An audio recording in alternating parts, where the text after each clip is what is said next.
আবারও শুরু হয়েছে লেবানন সরকারের অঘোষিত সাধারণ ক্ষমার নাম নিবন্ধন। কোনো জেল জরিমানা ছাড়া শুধুমাত্র বিমান টিকিট দিয়ে লেবাননে বসবাসরত বৈধ আকামাবিহীন প্রবাসীরা দেশে যাবার জন্য বাংলাদেশ দূতাবাসে নাম নিবন্ধন করেন। এই সুযোগ শুধুমাত্র বাংলাদেশিদের জন্য।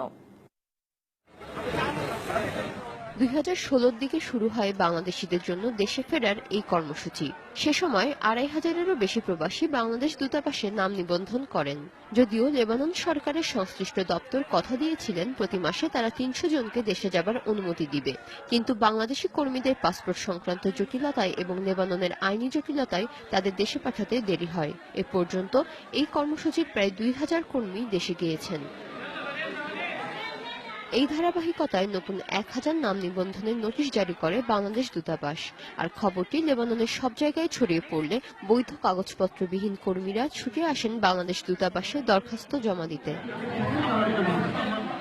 1000 দরখাস্ত নেবার ঘোষণা দেয়া হলেও এ পর্যন্ত 1000-এরও বেশি দরখাস্ত জমা হয়েছে বলে দূতাবাস সূত্রে জানা যায়।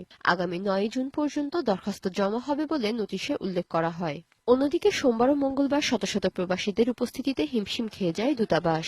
প্রবাসীদের সামাল দিতে হয় রাষ্ট্রদূত আবুল মোতালেব সরকার, প্রথম সচিব সাইম আহমেদ সহ দূতাবাসের সকল কর্মকর্তা ও কর্মচারীদেরকে। অবৈধভাবে লেবাননে থাকার চেয়ে দেশে ফেরাকেই বেশি প্রাধান্য দিচ্ছেন প্রবাসী বাংলাদেশিরা। দূতাবাসের জনবল কম হওয়ায় এত মানুষ নিবন্ধন করায় বেশ বেগ পেতে হয়েছে বলে মন্তব্য করলেন বাংলাদেশের রাষ্ট্রদূত আব্দুল মোতালেব সরকার।